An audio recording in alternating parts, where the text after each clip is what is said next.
আসসালামু আলাইকুম। আপনারা দেখছেন সিবিএন টিভি ইউএসএ সংবাদ বুলেটিন। সাথে আছি আমি সারিকা মৌসুমী। শুরুতেই এসেনশিয়াল হোম কেয়ার সংবাদ শিরোনাম।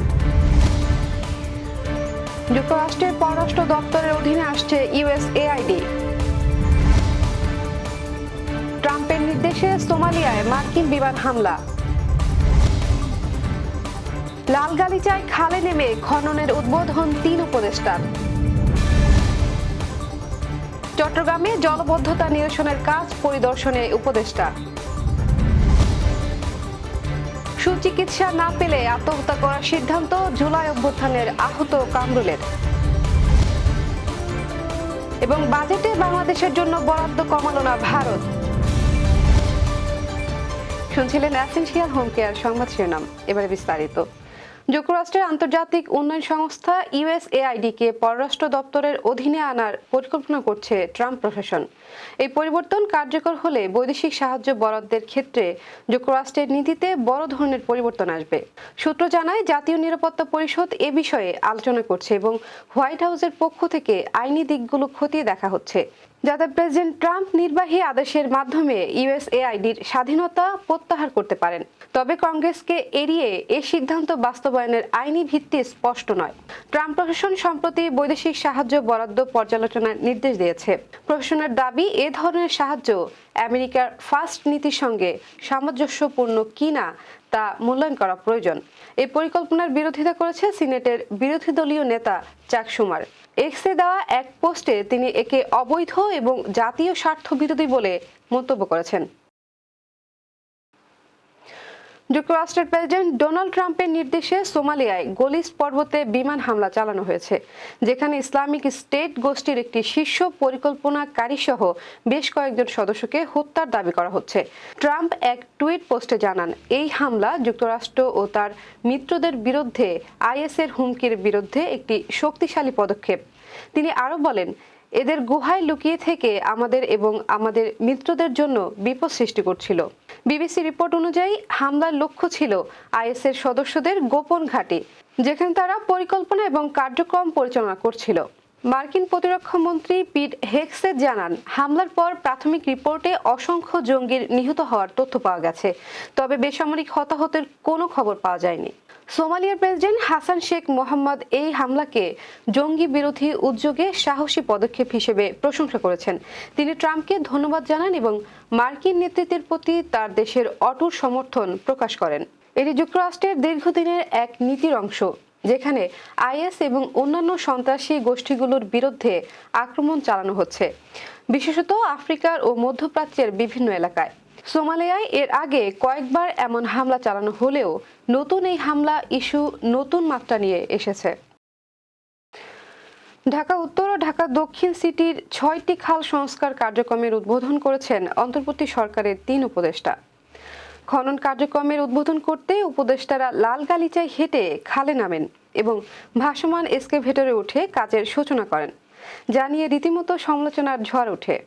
রোববার সকালে মিরপুর 13-তে তারা খাল খনন কাজের উদ্বোধন করেন। অনুষ্ঠানে উপস্থিত ছিলেন পরিবেশ, বন ও জলবায়ু পরিবর্তন এবং পানি সম্পদ উপদেষ্টা সৈয়দা রিজওয়ানা হাসান, গৃহায়ন ও গণপূর্ত এবং শিল্প উপদেষ্টা আদিলুর রহমান খান এবং স্থানীয় সরকার, পল্লী উন্নয়ন ও সমবায় ও যুব ক্রীড়া উপদেষ্টা আসিফ মাহমুদ সজীব ভূঁইয়া। জানা যায়, আওয়ামী লীগ সরকারের আমলে 2 সিটি কর্পোরেশনের মেয়রগণও এমন হাক ডাক দিয়ে খাল উদ্বোধন নামতেন। এখন একই কায়দায় উপদেষ্টারাও খাল খননে নেমেছেন। সাংবাদিকদের এমন এক প্রশ্নের জবাবে উপদেষ্টা সৈয়দা রিজওয়ানা হাসান বলেন, আমি ওটা খেয়াল করিনি, হয়তো আপনি সেটা খেয়াল করেছেন। রিজওয়ানা আরও বলেন, আগে খাল উদ্ধার হয়নি, কিন্তু এখন আবারও এই কার্যক্রম হাতে নিয়ে লাভ কি? এমনটা মনে হলে আমরা করবটা কি? আমাদের 8 মাস কিংবা 14 মাসে পুরোটা করা সম্ভব হবে না, কিন্তু শুরুটা তো করে দিতে পারি। চট্টগ্রামে খাল খনন ও জলবদ্ধতা নিরসনে চট্টগ্রাম সিটি কর্পোরেশনের নেওয়া কার্যক্রম পরিদর্শন করেছেন শিল্প মন্ত্রণালয়, গৃহায়ন ও গণপূর্ত মন্ত্রণালয়ের উপদেষ্টা। এ সময় তিনি আগামী বর্ষায় যাতে জলবদ্ধতা, জনদুর্ভোগ তৈরি না হয় সে বিষয়ে সংশ্লিষ্টদের সাথে মতবিনিময় করেন। বিস্তারিত প্রতিবেদনে। চট্টগ্রাম নগরীর বদ্ধহাট, বারুইপাড়া ও ১৬০০ সুনিয়া মাদ্রাসা খাল খনন কার্যক্রম পরিদর্শন করেছেন অন্তর্বর্তী সরকারের শিল্প মন্ত্রণালয় এবং গৃহায়ন ও গণপূর্ত মন্ত্রণালয়ের উপদেষ্টা আদিলুর রহমান খান। শুক্রবার সকালে চট্টগ্রাম নগরীর ১ কিলোমিটার এলাকায় চট্টগ্রাম মহানগরের জলাবদ্ধতা নিরসনের জন্য চট্টগ্রাম সিটি কর্পোরেশনের আয়োজিত অনুষ্ঠানে প্রধান অতিথির বক্তব্যে উপদেষ্টা আদিলুর রহমান খান বলেন, আমরা কাজ শুরু করেছি যাতে এবারের বর্ষায় যতটুকু সম্ভব জলাবদ্ধতা কমিয়ে আনতে পারি। আমরা চেষ্টা করছি শহরের ভেতরে যতগুলো নালা ও সমুদ্র নদীতে পানি যাওয়ার প্রবাহ সেগুলো চালু রাখার, পরের বর্ষায় যাতে পানি চলে যাওয়ার মতো অবস্থা হয় সেজন্য আমরা কাজ করছি। এই সময় উপদেষ্টাকে খাল খনন কাজের অগ্রগতি তুলে ধরেন চট্টগ্রাম সিটি কর্পোরেশনের মেয়র ডাক্তার শাহাদাত হোসেন। তিনি বলেন, এর আগে আরও ৩ জন উপদেষ্টা জলাবদ্ধতা নিরসন প্রকল্পের কাজ পরিদর্শনে এসেছিলেন। আমরা সবাই সম্মিলিতভাবে কাজ করলে নগরবাসীকে জলাবদ্ধতা থেকে রেহাই দিতে পারবো বলে আশা করছি। আগে সমন্বয় ছিল না, এখন আমরা সব সেবাদানকারী প্রতিষ্ঠানের সমন্বয়ে কাজ করছি। আমাদের সাথে সিডিএ, পানি উন্নয়ন বোর্ড, ওয়াসা সহ অন্যান্য সেবা প্রদানকারী সংস্থাগুলো আছে, তাদের সাথে একটা সমন্বয় এর মাধ্যমে আমরা কাজ করছি। এখানে বিভাগীয় কমিশনার সাহেব আছেন, ওনাদের এবং সবাই মিলে আমরা একটা সমন্বিত উদ্যোগে কাজ করছি এবং আমরা আশা করছি এই সমন্বয়ের মধ্যে দিয়ে আমরা একটা ভালো রেজাল্ট আশা করতে পারি। সকালে চট্টগ্রাম নগরের ১ কিলোমিটার এলাকায় বারুইপাড়া খালের খনন কাজ পরিদর্শন করেন উপদেষ্টা। বদ্দারহাটের বারুইপাড়া থেকে কর্ণফুলী নদী পর্যন্ত নতুন এই খালটি খনন করছে চট্টগ্রাম সিটি কর্পোরেশন। চসিকার কার্যক্রম পরিদর্শনের পাশাপাশি সিডিএর জলাবদ্ধতা নিরসন প্রকল্পের অগ্রগতি সম্পর্কে অবগত হন উপদেষ্টা। সন্ধ্যায় চট্টগ্রাম সার্কিট হাউসে নগরীর জলাবদ্ধতার বিষয়ে সংশ্লিষ্ট শীর্ষ কর্মকর্তাদের সঙ্গে মত বিনিময় করেন উপদেষ্টা Adilur Rahman Khan. Desk report, CBN TV, USA. এবার জুলাই গণঅভ্যুত্থানে আহতরা সুচিকিৎসার দাবিতে মিরপুর সড়ক অবরোধ করে। এ সময় তারা সুচিকিৎসা না পেলে আত্মহত্যারও হুমকি দেয়। বিস্তারিত প্রতিবেদনে।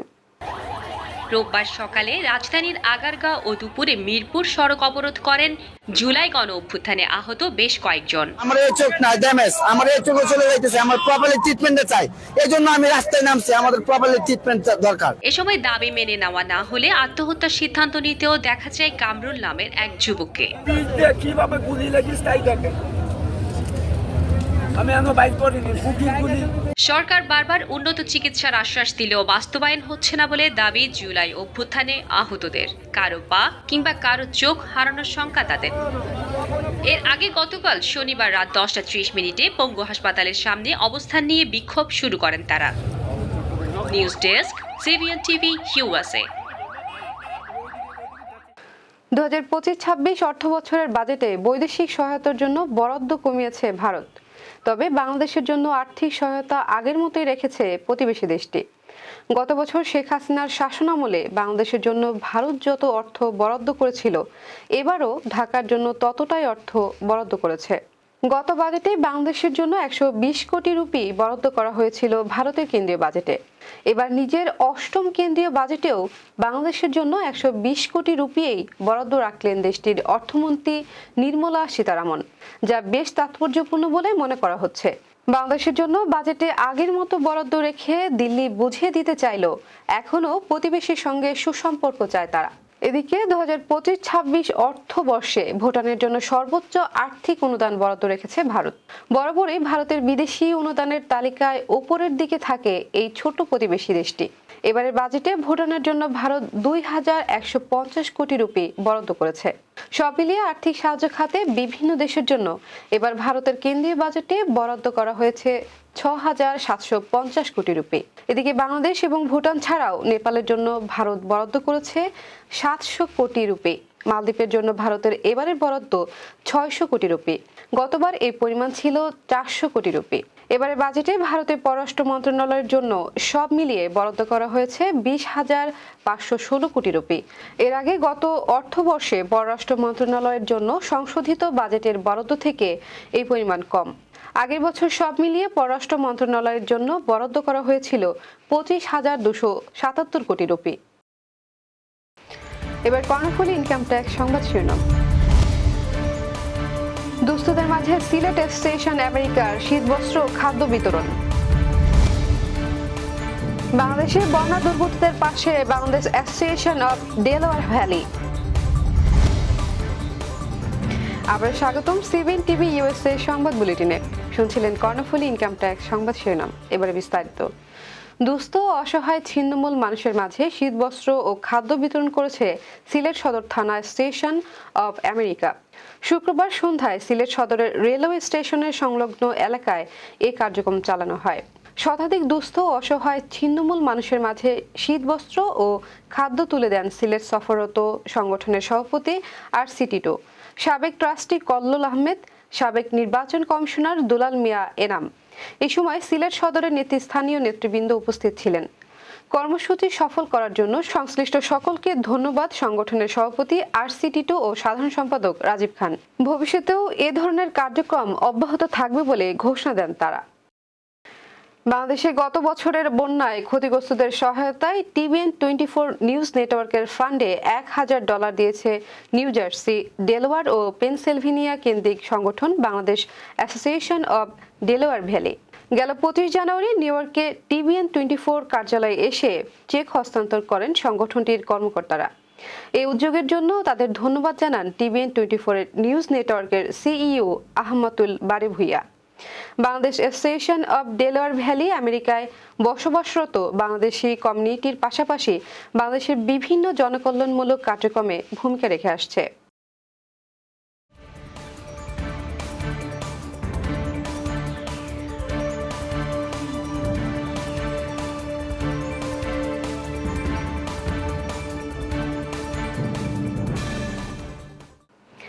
প্রতিদিনের উল্লেখযোগ্য ঘটনা কালক্রমে রূপ নেয় ইতিহাসে। চলুন এক নজরে দেখে নেওয়া যাক আজকের দিনে ঘটে যাওয়া উল্লেখযোগ্য কিছু ঘটনা। 1862 সালের আজকেরই দিনে শম্ভুনাথ পণ্ডিত প্রথম বাঙালি হিসেবে কলকাতা হাইকোর্টে প্রধান বিচারপতি নিযুক্ত হন। 1913 সালের আজকেরই দিনে নিউ ইয়র্ক সিটির গ্র্যান্ড সেন্ট্রাল টার্মিনাল চালু হয়। 1935 সালের আজকেরই দিনে যুক্তরাষ্ট্রের আদালত প্রথম সাক্ষী ও প্রমাণ হিসেবে ফটোগ্রাফকে অনুমোদন করা হয়। দর্শক, এই ছিল CBN TV USA সংবাদ বুলেটিনে। শেষ করছি পরবর্তী বুলেটিন দেখার আমন্ত্রণ জানিয়ে। এতক্ষণ সাথে থাকার জন্য ধন্যবাদ সবাইকে।